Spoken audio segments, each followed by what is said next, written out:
My wife and I, Lydia, and Nate and Betty Koch, live in Kotzebue, which is 26 miles north of the Arctic Circle on the northwest coast of Alaska. It's 80% Inupiaq Eskimo here in Kotzebue. The villages, it's 90-some percent.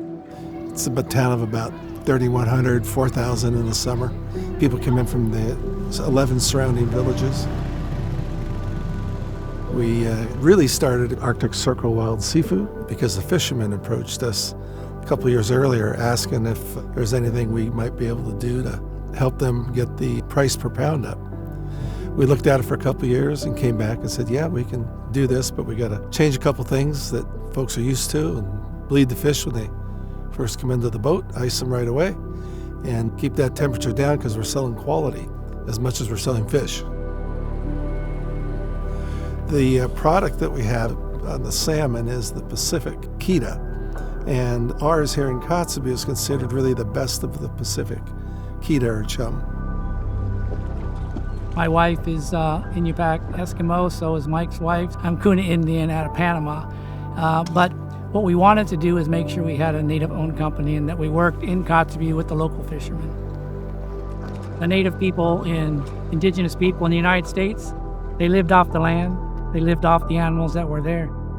And I think we need to educate people that we need to go back to some of that and do some of the same things.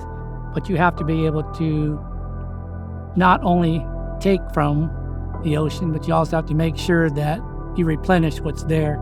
So the other thing that sets us apart, and this is the state of Alaska thing, is that our fisheries are regulated. They're regulated to make sure that for centuries to come, that there's still going to be that fish that comes here. Because if you're not buying it and selling it, the people around here use that as a staple. They're buying it for their family. Or they're doing it on their own for subsistence.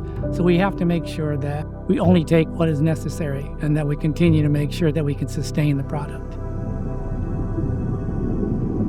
The biggest challenge has been having the marketplace realize what quality products really come from Native American producers.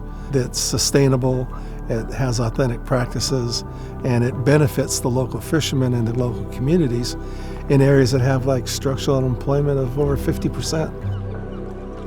The cash that's generated from seafood, it's really the only cash that's brought in to the community. So getting that message out in terms of what we're doing right now is real important.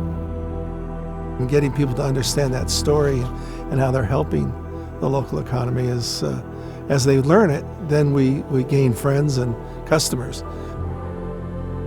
By buying our products, looking for the American Indian Foods label. All native food producers go through a certification process. Their practices need to be authentic, they need to be relevant, and you can use that stamp of approval to know that you're getting authentic Native American food.